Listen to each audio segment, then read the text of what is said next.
লাইনে বড় করতে হবে 18 ইঞ্চি ডেভেলপমেন্ট লেন্থ বা মাটাম যেটা বলা হয়। আর আমাদের এটা কলামের স্পেসিংগুলা এখানে একটু ধরো তো, কলামের স্পেসিং আছে 4 ইঞ্চি করে এভারেজ।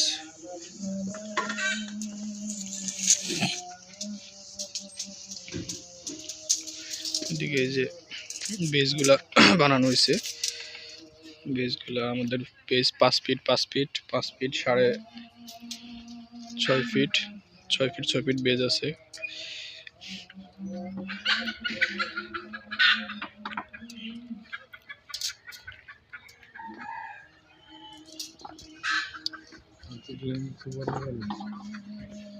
কভারিং কম পাবে না।